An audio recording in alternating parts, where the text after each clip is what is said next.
Uh, Hello, everyone. Can everyone?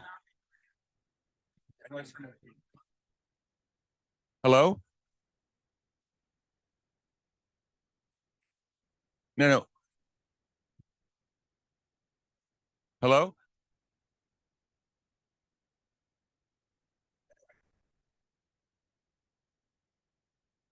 Hello? You know what? That's working for that other room, but in here. Check, check. It's working. Yeah. Listen. Yeah, here. See? Oh, hello. Hello. Can everyone hear me? Hello. Can everyone hear me? We're very animated. That's great. It's great that we're animated. That's terrific. I think that's an indication of success. You aren't just staring at the wall. I'm Nelson Lichtenstein. I'm glad to be here. So thank you. I'm really delighted to introduce Jane McAlevey. She came to UC Santa Barbara about, I don't know, 6 or 7 years ago and just packed the room. It was fantastic. And then later on, we were kind of commentators on the UC academic workers strike, and making some people happy and some people pissed off. But we did that on the web. That was a lot of fun. She is currently, since 2019, quote, senior policy fellow at the UC Berkeley Labor Center. I don't think that quite describes what she does. I think Jane McAlevey is a general hellraiser and organizer, that's for sure. And she's a terrific writer. I mean, she's both in journalism and agitational work, and her books. She's the labor correspondent for The Nation, which is, I think, required reading for all of you. She comes from a long family, long pedigree of union people in New England. She's worked in New England and in Nevada, worked for the SEIU and other places. I think you started in Highlander, right? Did you work? That's a terrific place in Tennessee, as you know. She then she gets a PhD. I mean, right in the middle of all her organizing, from CUNY, where she worked with Frances Fox Piven, which is a wonderful person to work with, I'm going to tell you that, and then got a postdoc at Harvard. And then she starts writing books, okay? Just indicating, frankly, your productivity indicates that the rest of academia, something's going wrong, I mean, I mean, me and my, whatever, my grad students. So let's see, the most recent book, which is, sensational, is Rules to Win By, Power and Participation in Union Negotiations. That's the most recent one, just came out a few weeks ago. Then she has a Collective Bargain, Unions, Organizing, and the Fight for Democracy. And then just before that, No Shortcuts, Organizing for Power. And I believe her first book was Raising Expectations and Raising Hell. I think the last phrase is the key one. So I give you Jane McAlevey.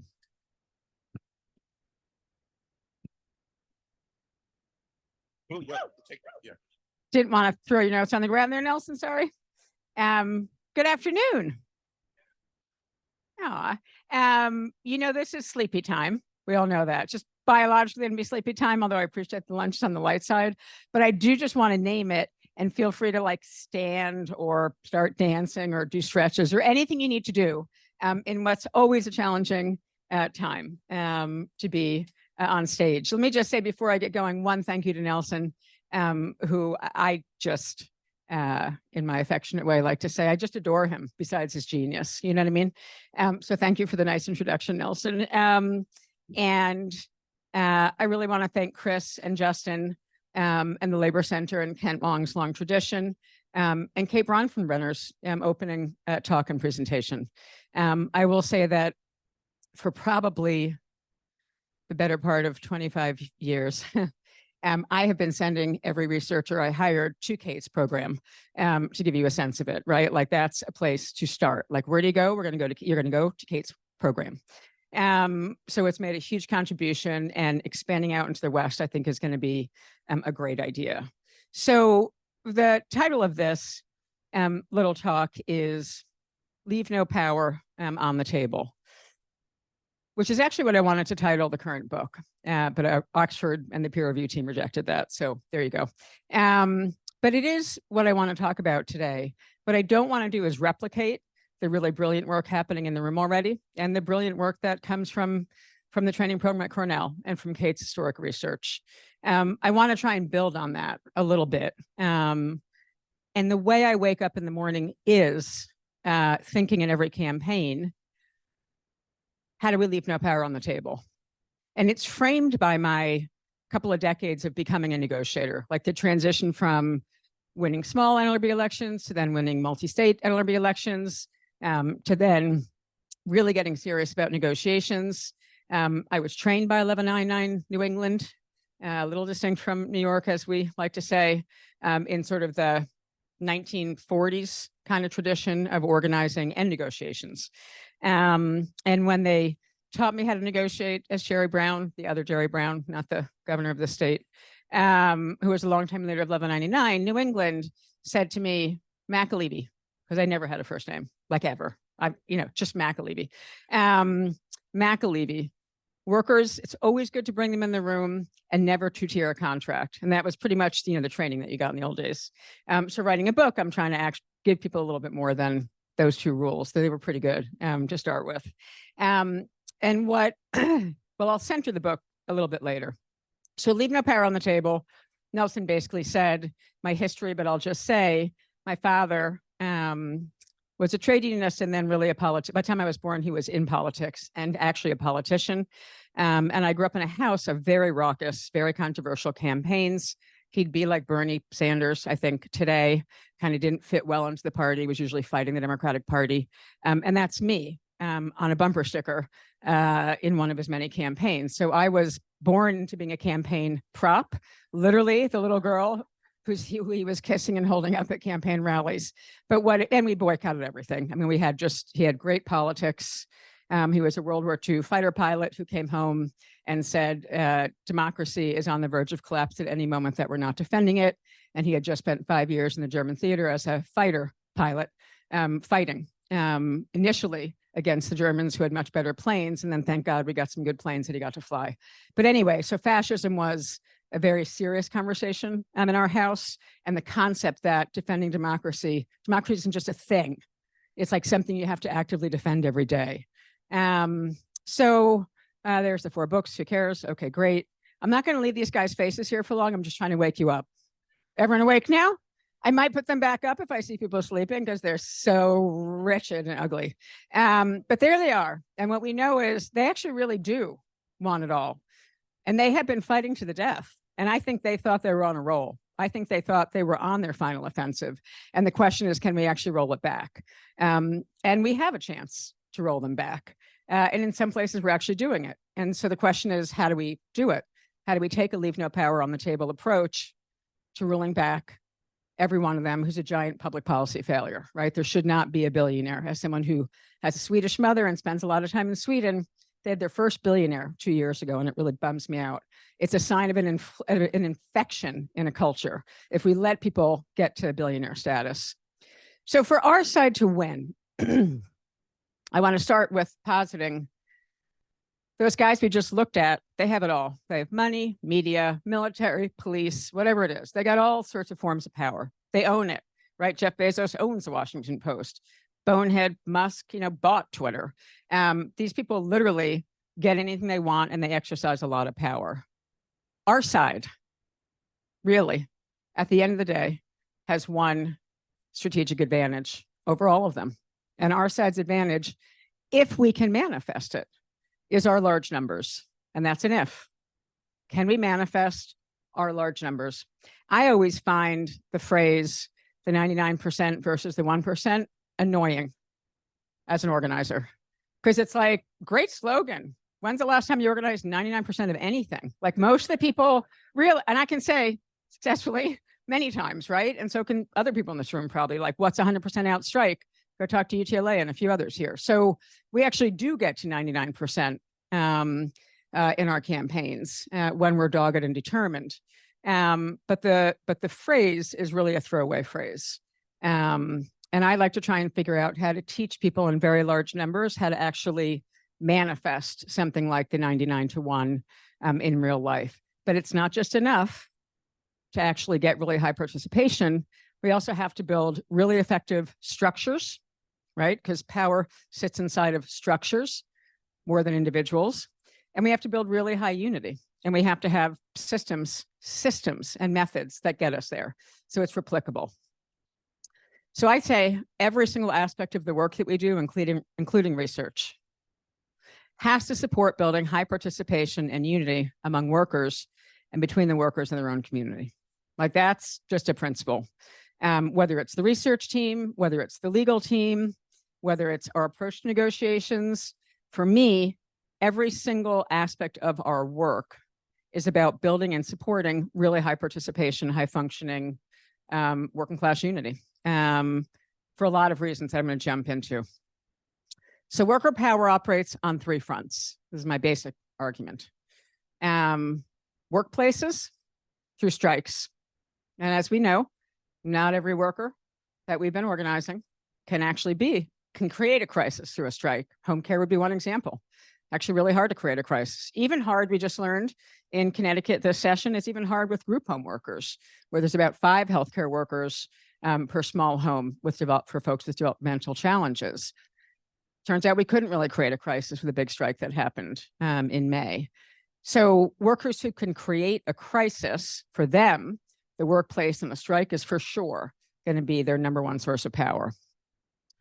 The second front for power, working class folks, is politics. And in the trade union movement, we have enough unions that are pretty good at politics that can be a very effective thing. Whether it's the public sector, where we can actually literally elect the bosses. That was fun once I finally had public sector versus private sector and began to realize, oh, okay, we're going to get really good at politics. We're going to unelect an entire city council. They're going to unelect an entire county commission and then put our own people in there. So we know how to do that in the trade union movement. I'm going to argue that we still don't know how to do the third front of power very well. And that's what I'm going to speak the most about, which is how do we actually bring the full force of the broader community into our fights. So let me just start with a few things, just to go backwards before I come forward again. First, power needed is in relationship to two things. And I cover this in no shortcuts, in some boxes and diagrams I could barely pull off 4 years into a PhD that I would soon finish. They were like, that, you need a 2x2 box for that. I was like, F is a 2x2 box. Anyway, now I now know. So there's a bunch of charts about this in the book, No Shortcuts, which of course was my dissertation. But so I say power needed is in relationship to two things. First, our demands. Are they small, medium, or transformative? Are the workers low, medium, or high wage? Like, these are just factors of power that you need to build in to an assessment about how much power is going to be required to win the demands that you're putting forward. And then secondly, the second big variable is to the level of opposition that we face in each fight. Is it ideological opposition? I'd say 99% of the organizing campaigns I've been involved in was pure ideological, by which I mean they were out to kill the workers, if not the union. I mean, there was just that's why, like, Robert Urey's Harvard program on negotiations, like the books like Getting to Yes, which I have a bit of a critique of in the beginning of the new book, is like, that ain't going to work for workers. You know what I mean? So, because they're literally coming in to kill the organization. Are they practical business opponents of ours? We've had a few of them. What's now called Dignity Health, once called Catholic Healthcare West. There's been several employers that I've had the pleasure of leading negotiations with lots of workers against, where they actually weren't out to kill us. They were just like, don't wreck our finances inside the market, right? Win whatever you're going to win and make sure you don't put us at a strategic disadvantage. Okay, that's fine. Not many of them in my lifetime. is it a combination of the two, right? More importantly, can our opposition be divided? And can it be conquered? I think that our opposition wakes up every single morning, hella determined to divide and conquer us. I don't think our side spends nearly enough time waking up in the morning and thinking about, how do I create a wedge issue between all these employers? So I'm really into wedge issue creation, taking a page from the right, but putting it with our side. Oh yeah, hit that slide. All right, how do you do it? I think this also double animates. Before I got that late in life PhD, instead of qualitative, it used to say an organizer, but now it says qualitative. Stella Jane went to 5 years of grad school. And what I mean by it is interviews with dozens of players, a power structure analysis, which I'm not teaching right now because that would be a week. And there was a session on it yesterday that Scope did, which was great. But how you do it is interviews with tons of a cross section of players in a local labor market. So this is all labor market based, right? Learn to think in labor markets. I think most of us probably do that already. And then, equally important, we structure interviews with large numbers of workers right into the effort itself. And then there's a quantitative side to it, which is basically someone at a computer with a lot of caffeine all the time. And that's a more traditional sort of way that we think about a research role, someone who can go find things to validate what we're hearing in the qualitative, right? So it's as much as possible when we're doing what I call landscape power structure analysis or a targeted power structure analysis, it is about a mixture of qualitative, what we hear by asking people what we would call in academia a semi-structured conversation over and over and over again, and then trying to figure out how to go from subjectively to verifying what we're actually hearing in data and databases. So I want to just do a couple basics on organizing because as Kate mentions, there's so little of it right now. I just want to, I like step backwards to step forward. That's the idea. How many people in this room, by show of hands, have ever seen these kind of charts? Yeah, not too many. How many have actually worked on campaigns using these charts? Yeah. Okay, I'm going to argue that's part of the challenge. I wish every single hand went up. And so I'm going to use the last campaign where I was running 7 negotiations at once for first contracts in Philadelphia in 2016 and 2017 to just walk a storyline through about this contribution to thinking about research. So this is a big wall chart. We have them for every unit in a hospital. This 7-hospital fight we did in Philadelphia and organized 7 hospitals in 12, maybe 14 months altogether. And this is the surgical intensive care unit. It's 1 unit in a big hospital called Einstein. And this is about 5.5 months into the campaign. And you'll see on the bottom, the blue dot says they signed a card. The green dot says they voted yes to a yes petition. That's a public test. First one is a private test. The boss doesn't know if they signed a union card. The second structure test, sometimes called assessments. The second structure test, did they sign a scarier to sign because it's going to go public and the boss will see their name. Petition saying I'm voting yes for the union. The red dot, did they sign a public demand negotiations? Yellow dot, did they fill in a contract survey? There's a lot of them. Each one of them is a structure test run by the workers themselves in every single unit constantly and nonstop. So again, this is about 5.5 months of work in 1 unit. And you can actually see the point I'm going to make is about this is how we both build the solidarity and the structure to the things I said we need to do, build high participation, build structure, build solidarity. We do that by doing constant structure tests in the campaign. This is, by the way, the first thing I did when I got my PhD, Nelson. I got the Harvard postdoc and I said to Harvard, sorry, I'm going to go run a big campaign. And I left. So, which was a very good thing to do. But when I got there, there actually were no wall charts. And when I stood up in front of 18 relatively new young staff, I'm like, pull out the wall charts. And they were like, oh, old lady from academia, we have databases now. And I was like, it was a crack up moment. And I was sort of like, oh, I know. We had databases before I went to do a PhD also. And so you're going to shut the whole union down. You're going to get all the member leaders. We're going to order 5,000 charts and you're going to chart 7 hospitals. And that's all we're going to do for the next few days. And actually we did. We went to the AFSC Quakers headquarters because we couldn't fit anywhere else. And literally brought all the worker leaders in and taught them how to chart in the course of 2 days and charted 7 hospitals. And then I felt like I was ready to start the campaign. So what these do is they teach the workers themselves how to build strong structures. The reason I still do them is because my job is to teach workers every single thing I know as fast as I can teach them. And if we only have our list behind closed doors, we're only teaching the staff what unit's strong and weak. And I want the workers to know how to actually build a powerful worksite structure. So this unit's in great shape. And there's 2 little dots, one on the night shift, one on the day shift. This is 2 shifts basically in hospitals. You can see a little dot next to Patrick on the top. And you can see Kathy Venor. They actually don't care if I use their names. In Europe, when I go to Europe, and I would show these slides without it being covered over, and the GDPR freaks.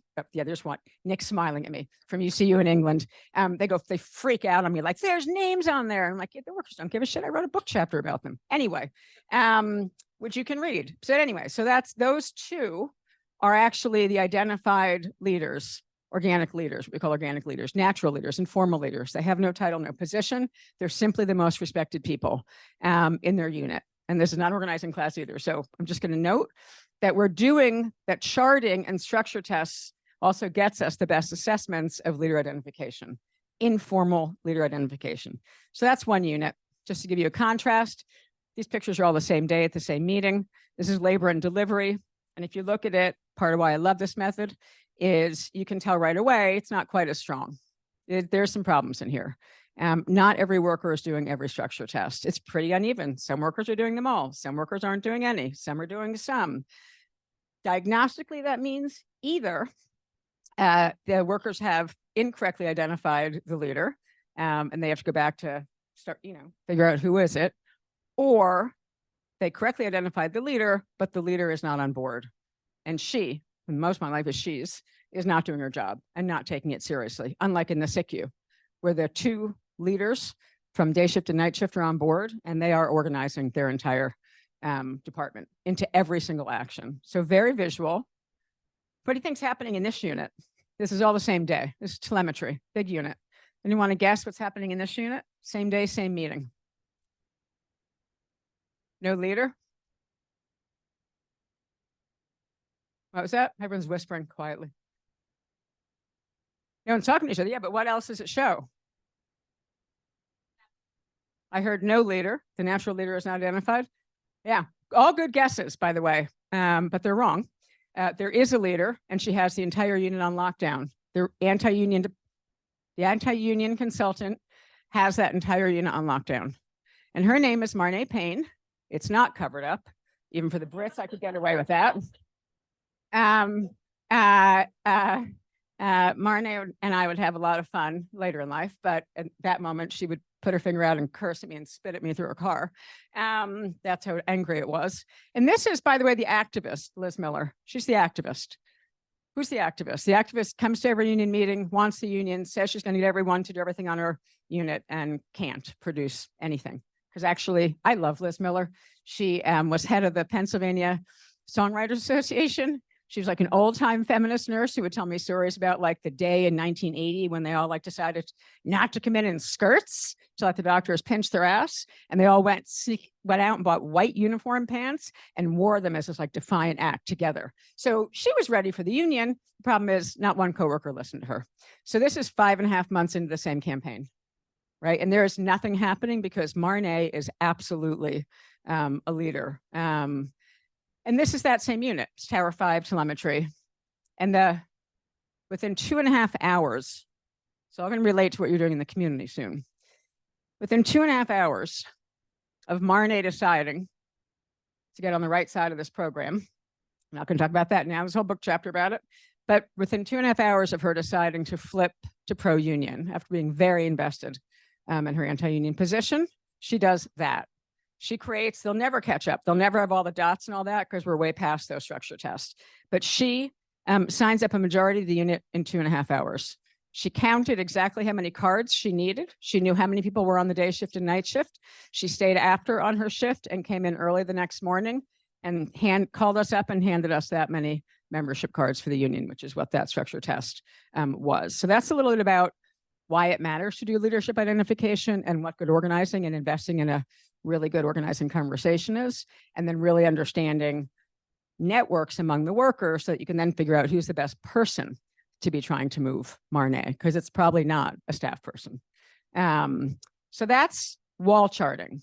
And I say that quickly and the concept of it, because pretty much I'm going to be arguing that leader identification and this kind of charting, but done a little differently, is what we're going to be doing in the community in a campaign where we leave no power on the table. So that's phase one, is you got to get the work site strong.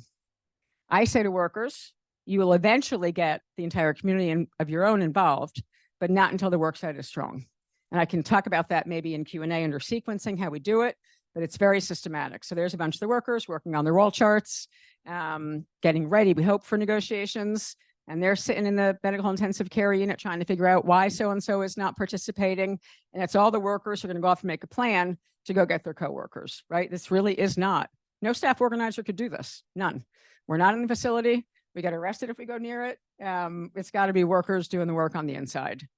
That is those very lovely workers at Einstein when they hit their very first majority petition, which was rolling up. We hadn't wheat pasted it yet, but very proud of themselves and about to go march it on the boss.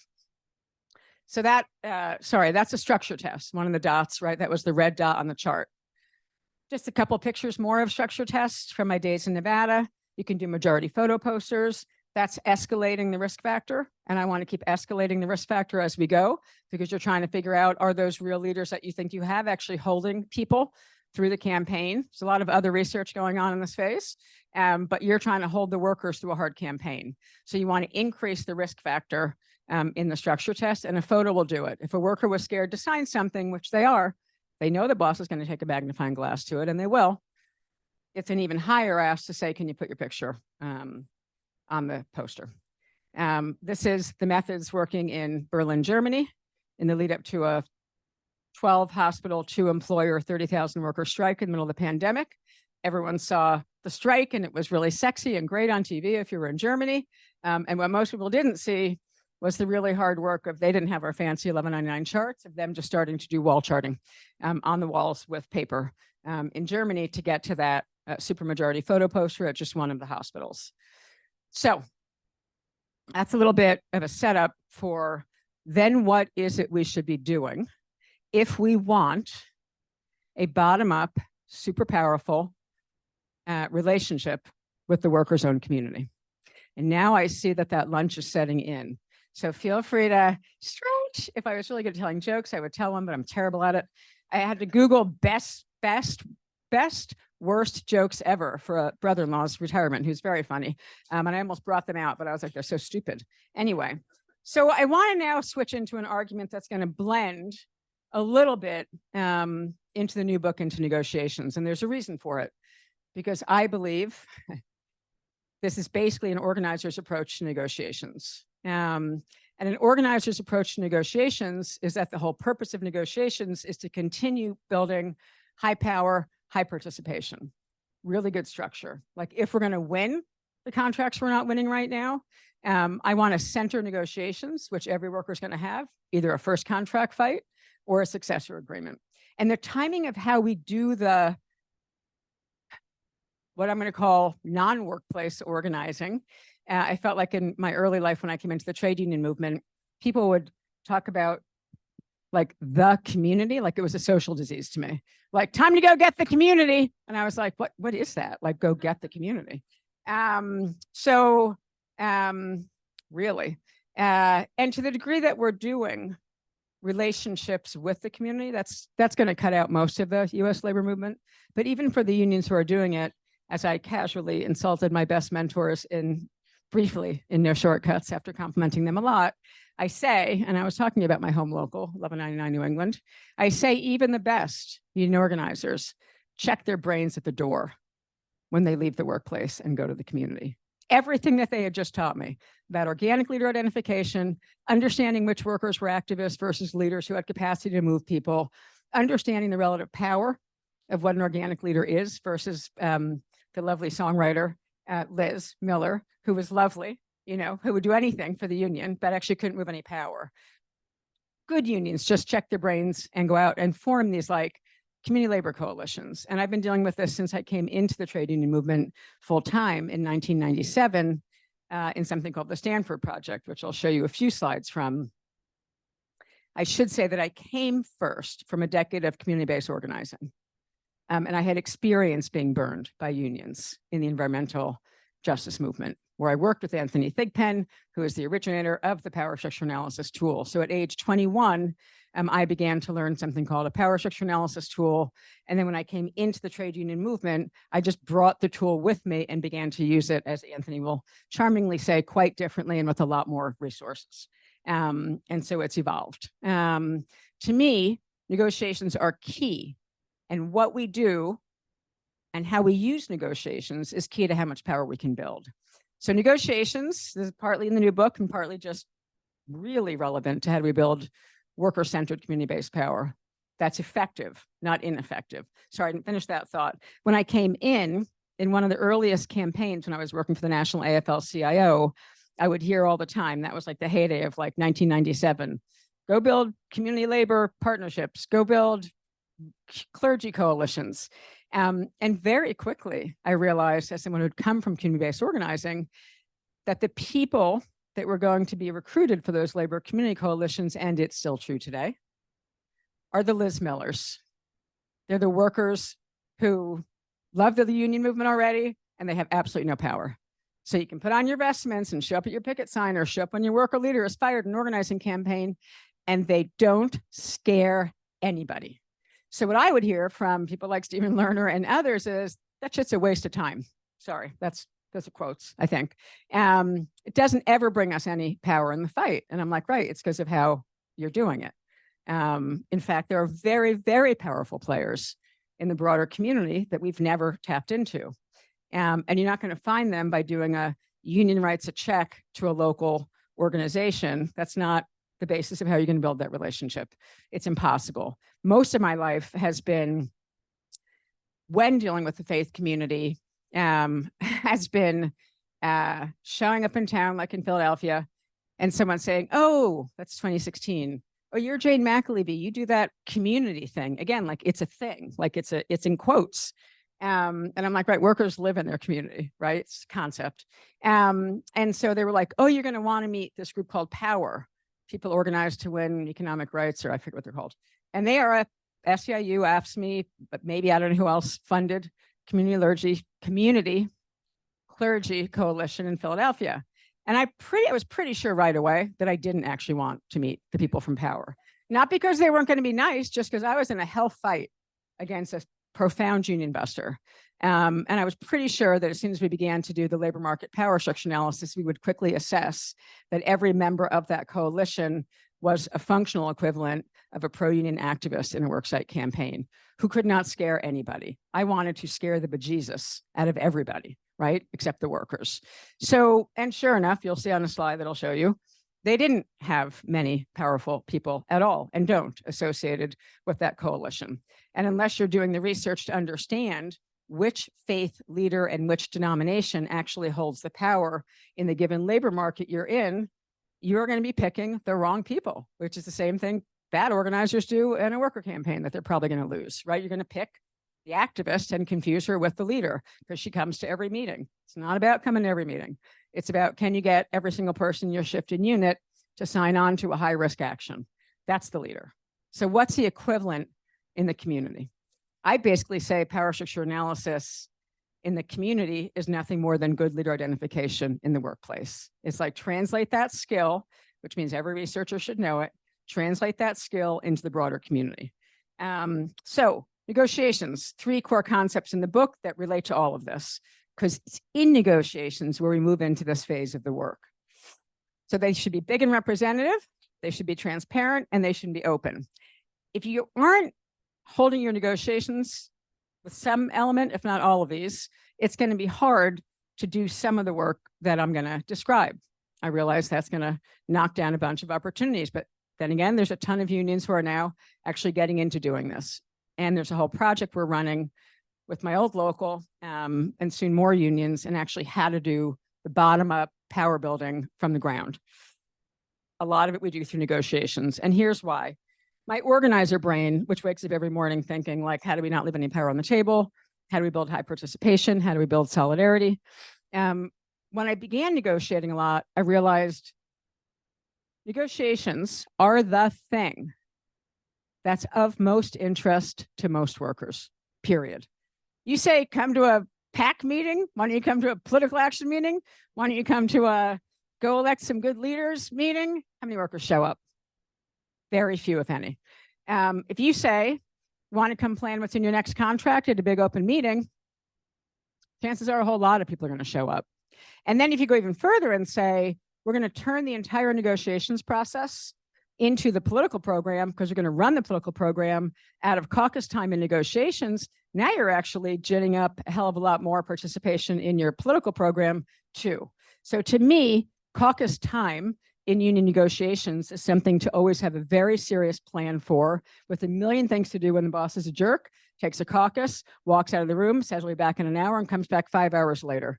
That is going to be deadening if you're trying to engage people in negotiations. So instead, for 25 years, we always have a very serious plan of what needs to happen in those caucuses so that the workers are not bored and the boss does not bore them to death. In fact, we use that as extraordinary organizing time.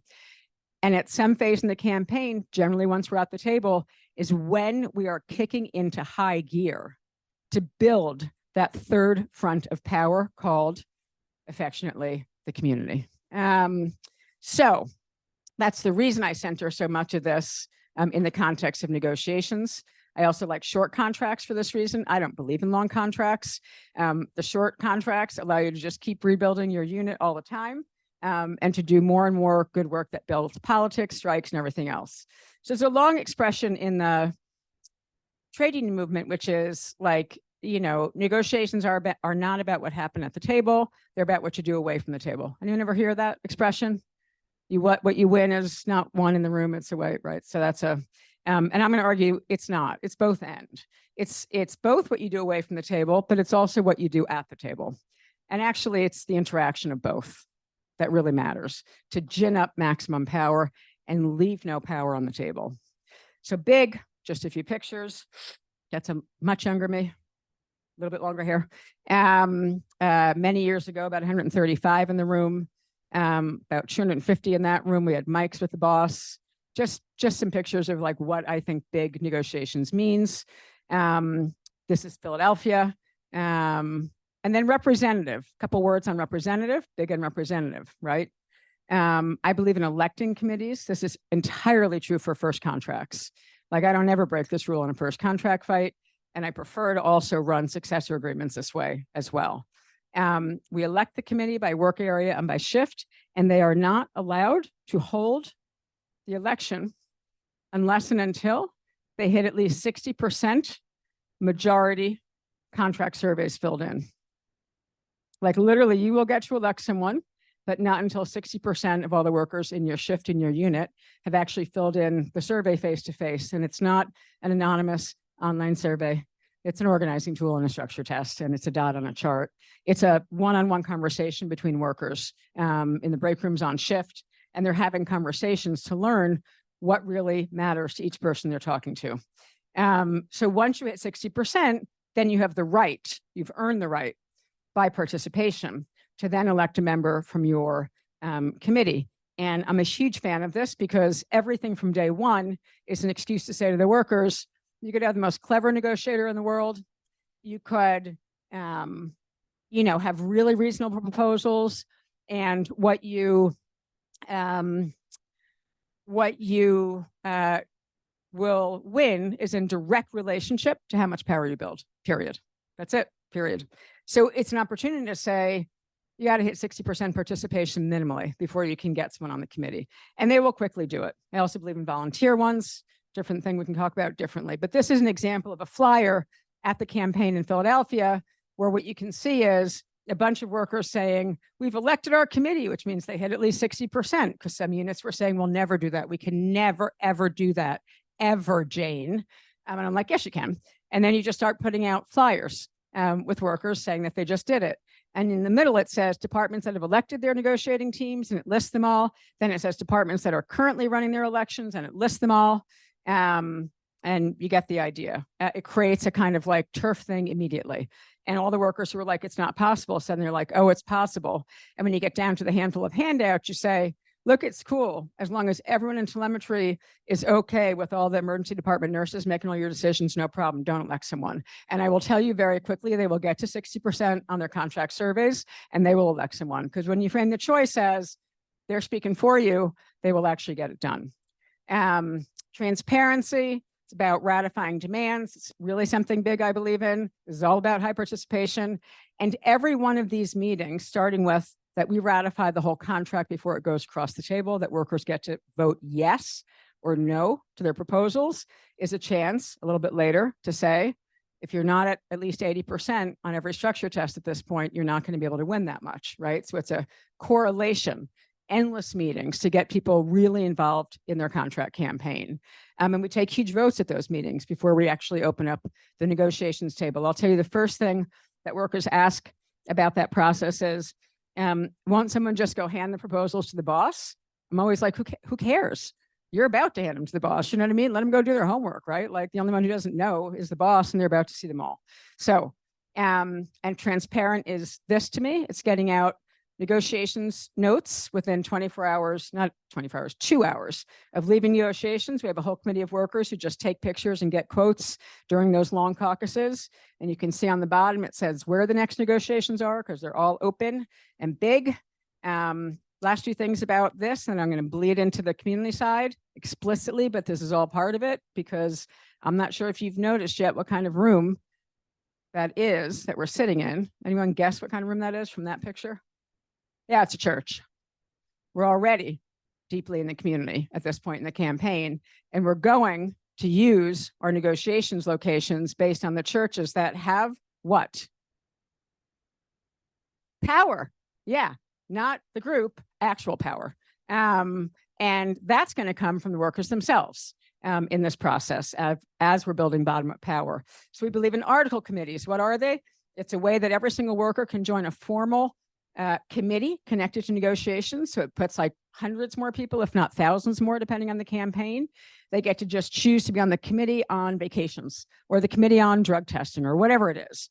And this is an article committee at a caucus break in negotiations. And if they weren't looking at counterproposal language from an employer and saving me a lot of time as the chief negotiator and making recommendations about whether to accept or reject it, they would be probably charting each other on their community connections, which is what we're doing in every negotiations caucus time from the start of negotiations on, because we're strong enough in the workplace at that point. And there's an article checklist that goes with it. You can see, again, for the people in Europe only, I've blocked out their names. You know, Article 10, holidays, Article 11, vacation scheduling, Article 12, health and welfare. It tracks it for people. What was our proposal? When did management counter it? If it's great, it's TA'd. But you want a big spread of departments on each of the article committees, and it brings in hundreds and hundreds more active participants to the process. And hundreds more active participants is what we need to leave no power on the table. So traditional research, researching boards and the individuals, better do it, or you're going to be in the wrong target.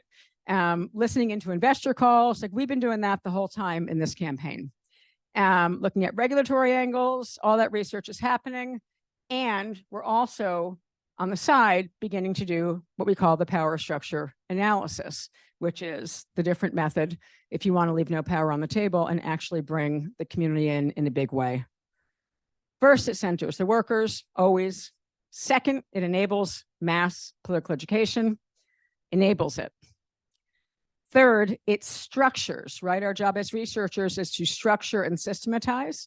It structures and systematizes workers directly into the effort. They're actually built into the research process. It's put immediately to use, and it creates those very guardrails against burning the community. Because when you're doing a bottom-up community program, where who the actor is are the workers themselves going out to tap into all of their own connections, and then they're recruiting their minister or their community leader or their addiction drug counseling center or their whoever it is, when they're the basis of the relationship and they go to recruit them to ask them to start themselves writing letters, and we structure test the broader community, they're not going to burn themselves. They are not going to burn themselves. So this is the anti-burn the community guardrails program, because I had it happen enough times in my life before I got to the labor movement. And I just want to say that this goes back to 1997 for me, from my very first campaign, where you can see in Haitian Creole and Spanish and English. It's gotten way more sophisticated. I didn't have systems then. This was the beginning of creating systems. Which organizations do you belong to? Are you a member of church, synagogue, mosque, or the religious institution? Are you registered to vote? No one would ever fill this in. I just want to tell you this right now. No worker would ever fill this in. If you ever hand it to them, you're going to get nothing. And then, like other labor leaders have said to me, this is useless. No one filled it in. Okay, because it's not a fill it in. It's a conversation. It's a one-on-one conversation between workers. Everyone need to stand up for a minute? Good. Feel free to. Yeah, it's hot as hell too. Hot, and you ate. Okay, good. Awesome. Feel free. All right. So this is just showing you what it looked like back in the old days, 30 years ago, before we had PowerPoint and before we had easy access to databases the way we do now. And this was like a typewriter. I'm pretty sure it might have still been a typewriter. I'm not sure. But you can begin to see in Stamford, Connecticut, Our Lady Star, Greater Faith, Sacred Heart, Cecilia's, St. John's, St. Mary's. This is like the first time out we're doing it. And we're trying to figure out every connection that every worker has to the institutions in their community. And it turns out there's a ton of them. And by the way, it's not going to work if you haven't already built the worksite structure strong. Why? It's a high trust conversation. A worker is not going to divulge a ton about what they perceive to be their personal lives unless there's huge trust already, which is why the staging of this matters. And what we got back in 1998, who was born then? Kidding. In 1998, and part of the point I'm continuing to make is rather than settling for the lefty rabbi in town, the Unitarian Universalist, and the First Congregationalist Church, who all showed up the very first time the traditional unions asked for some support, I was just like, oh, Jesus, I'm going to go kill myself. And I love them all, really nice people, but I was like, you ain't scaring the Fortune 1400, whatever, Fortune 500, 14 companies we're going after. You're not going to scare the mayor, who went on to become governor, Dan Malloy, after we puppy trained him in Stamford as mayor. He became much better. And in 1998, this guy, Robert Perry, was the head of the State Baptist Convention and the most powerful Black figure in the state of Connecticut. And when we talk to the workers about what church was like, how many people attend, they have the information. You can't go Google a database for church attendance. You also can't Google a database for which politician to show up in campaign, or I mean, not campaign, just show up and get brought up on the altar around election time. You can't Google any of this. It's all worker knowledge. And so when we first talked to some workers about going to meet Reverend Perry, because we'd been doing a power analysis and knew that he was wicked powerful, and the test for that is like, if this minister called the mayor, would the mayor, A, have his secretary interrupt him to take the call, B, say, I'll get back to him today and get back to him today, C, say, please send my staff person to go talk to him, or D, never really even return the phone call. I mean, there's serious metrics for every part of this. So we knew that Reverend Perry was our target, our first one. And we had to figure out which workers attended his church, which they did themselves. And then they said, Jane, he's not pro-union. Like, we don't think he likes unions. And we said, well, why do you think he doesn't like unions? And they said, because he talks about the history of my people being kept out of your unions in the building trades. And that's true for many Black powerful pastors. They are not in our coalitions, by the way, unless you send the workers to break down that relationship, because only the workers who are members of their churches can do it. We cannot do it. I don't care how well funded our coalitions are. So that's what became a system many years later for me. The first of it was in Stanford in the late 1990s. That by 2000, we went on to build a tenant union organizing team and stop the demolition of 6 giant housing projects. We had a clergy team that functioned, all from the unions. So the entire membership base was charted. We knew where every single person lived. We knew what church they went to. I mean, this is like a mini glorified slide of it, but it was much more textured than this. And we were now running a massive anti-gentrification campaign as we were running organizing campaigns, and we were winning on every single front because the basis of the relationship in a housing fight that went on to set records that I didn't even understand. No one ever blocked a Hope 6. It's a Clinton neoliberal thing where they bulldoze your housing and pretend they're going to build it back, and they don't.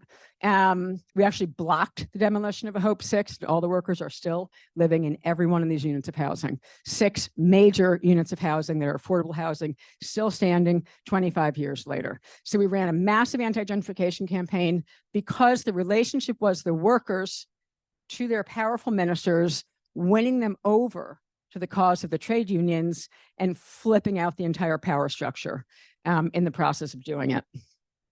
I'll look at the watch. So quickly, Philadelphia, you're not going to learn about it. I'm just going to say this is an opening slide to what the power structure analysis looked like. In Philly, 5th largest city in the US. I didn't even know that. I'd been there on the ground for like 6 months. Behind New York, LA, Houston, Chicago.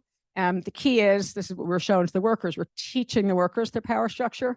One of the opening slides, and it really mattered to the workers when we said if Philly was its own country, it would have the 31st largest economy in the world between Norway and Egypt. And suddenly the workers' like shoulders went back like, hey, man, we set some standards here. We're kind of powerful, right? Actually helps people politically realize they're powerful. In case you doubt it, I just knew there were 18 union busters. I didn't realize until the Economic Policy Institute published a report several years later that Albert Einstein Medical Center spent $1.1 million trying to kill us in the very campaign that I've been describing to you. I just knew it was a lot of union busters. I did not know it would rank as one of the top union busting campaigns in a very long time. So it did. And what I want to say about it in terms of first contract, the time to first contract in this fight.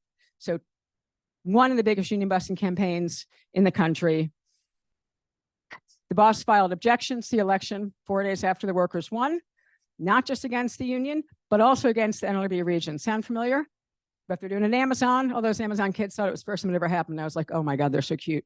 No, they have sued the labor board for being complicit with us too, right? So they did it. They moved our hearings out of the region, the whole 9 yards. And despite that, the entire campaign was won from election to a great first contract in 9 months. And in the Connecticut examples, if I went back, what we would learn very quickly was there were a bunch of unions who knew how to win first. They could win first contracts. What they couldn't do was win what we called an A-level contract in the first contract. The union I come out of, we have 3 tiers of contracts: A-level, B-level, C-level. A is you get the pension, the Taft-Hartley, the health and welfare, et cetera. B-level, you get 1 of the 2 Taft-Hartleys. C-level, you don't get any of them. So they normally expect you get a C-level contract in the first contract. In your next contract, you build enough power to get to a B-level. And then in your third contract, you get to a A-level. And then our Jerry Brown pointed out, holy shit, you're winning A-level contracts in the first contract fight. That's a different measure of how effective the power that we built was by being genuine in the community. A couple more slides, and then I'll stop. How it played out in Philadelphia. These are decision makers. I think some people, if not all of you, have seen this grid before. I'll just say it really quickly. Measures power 2 ways. This is Anthony Thigpen's original tool. On the top right, on the right-hand side of the column is the right wing, for lack of a better word, the business community. Left-hand side of neutral, if there was a line up the middle. Left-hand side is our side. And then how close you are to the top is how much actual institutional structural power you have in the labor market. And if you're down on the bottom, you're weaker. That's all you need to know to follow this. So we finished the first cut of some of the power structure research, and I'm showing it to the union leaders, and everyone's like, what the hell is the PIDC? Okay, so no one knew what they were. It's a smart union, by the way. And I was like, well, who is the PIDC? They're the Philadelphia Industrial Development Corporation. They're decision makers, because in this system of Thigpen's, you have to be You have to actually make decisions. That's what decision makers are. They have to be either publicly elected or appointed by publicly elected people. So private nonprofit corporation, no surprise to anyone in this room, 15 members appointed by the mayor, 15 members appointed by the Greater Philadelphia Chamber of Commerce. Fascinating, unfreaking believable. And I love their description of themselves. This is just their description. And the reason it mattered was we realized that they were the most powerful entity in Philadelphia. And we were at this point desperate to try and get an employer to drop the many. They kept appealing. They kept losing the charges against us, and they kept appealing it because they planned to never have a union in Philadelphia. And instead, they had a great contract in 9 months.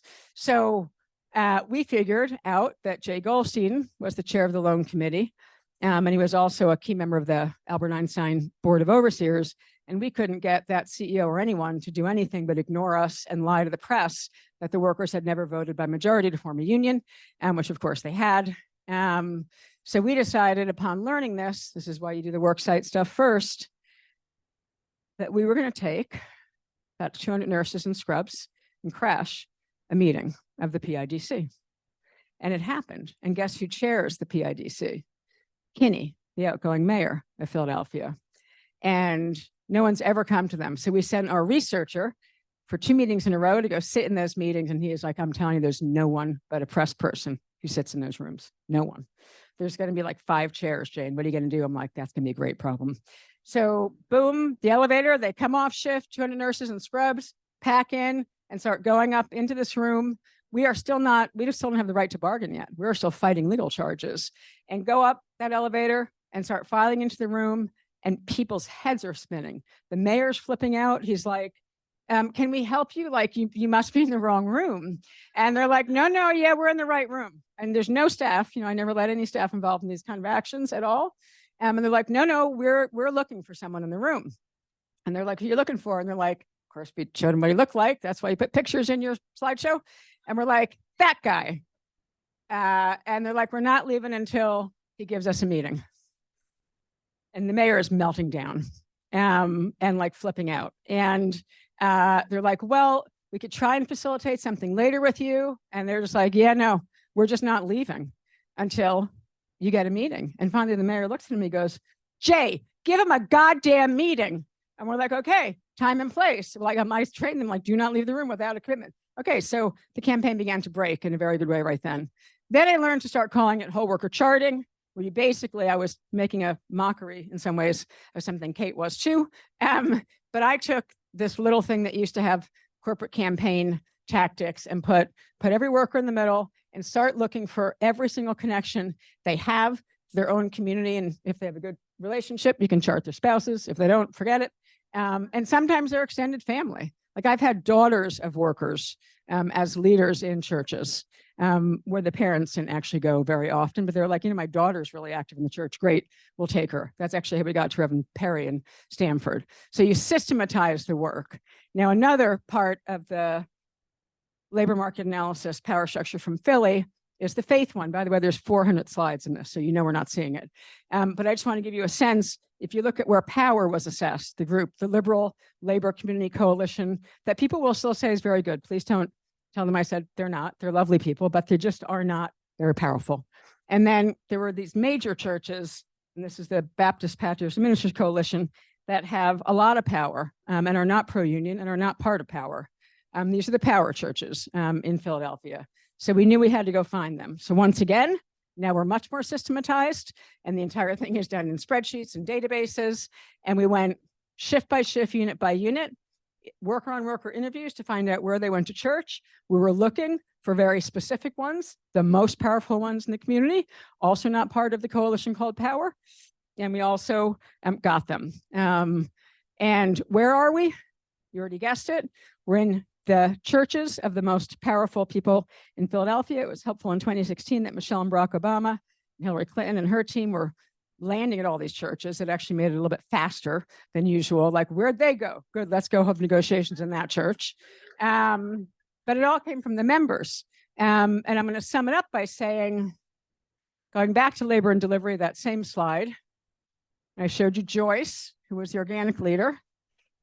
The power of Joyce Rice. I've known Joyce as a labor and delivery leader until the meeting where we're showing 300 newly organized nurses the power structure. We were showing them those 400 slides in a 4-hour retreat, by the way. So it's political education.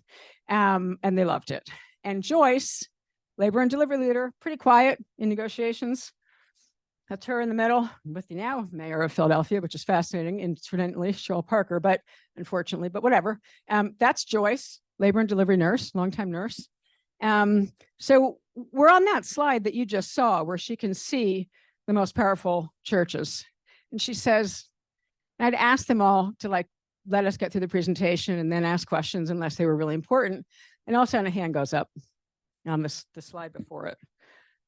That one.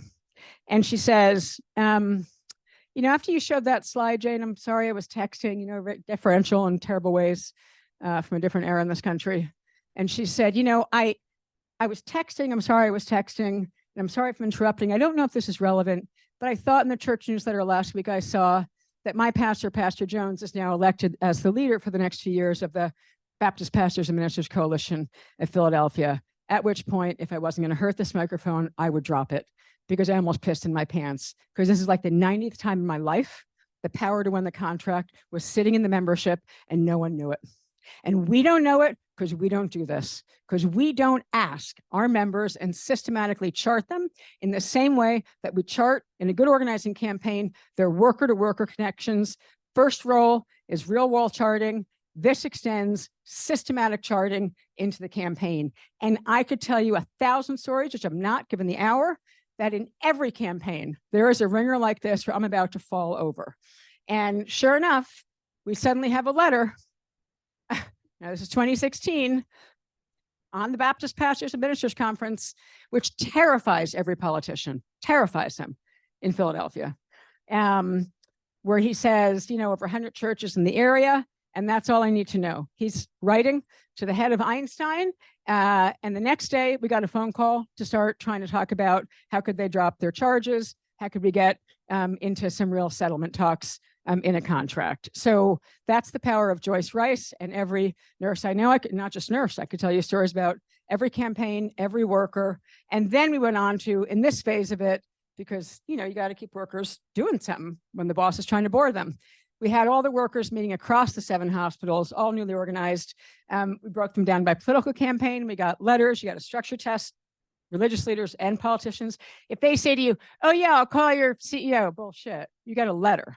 Because that's the only way you know if these people actually do something, right? Use their name on your behalf. So they were all meeting. By the time of the strike vote, to get to that great contract within 9 months, we had 95 letters on letterhead from the most powerful religious leaders, every city council member, the mayor, and more, handed to the workers as the strike vote began, realizing all the work they had done and how much power they had. Lots of engagement. And to close, I'll just say, to reiterate again, I think something that Kate hinted at yesterday, my favorite line probably in the book, the new book, is this one, which I say in the opening chapter at the end of it. No laws have to be changed to implement any strategy in it. All of them are ready, available if we choose to implement them. This book is about what to do now, not tomorrow, not in some fictional future in which laws have been improved and the courts remade, because that ain't happening in my lifetime or probably yours unless it gets worse. So, sorry to say, I believe that is time, even though I'd love to do Q&A, but I'm sure we can't. So I hope that that helps give you a sense that there's a lot of power out there. There's a different set of research methods needed to do it. Feel free to, oh, Patrick, put your hand up. I'm just gonna call you out. Put your hand up. Patrick is a brilliant graduate student working with me. This will be book 5, actually getting the curriculum done and a manual on how to actually do labor market power structure analysis with whole worker charting, because it isn't real to me if you ain't bringing the workers into it. And it's a guardrail against burning any community because it's the workers' own relationships, and they're not going to allow a position holder in a union to burn their own relationships. Not going to happen. Thank you so much. I hope that was helpful.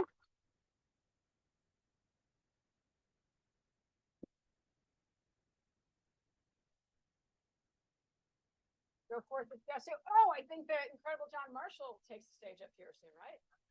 Oh. Whoever takes the stage up here, I'm sure is brilliant here.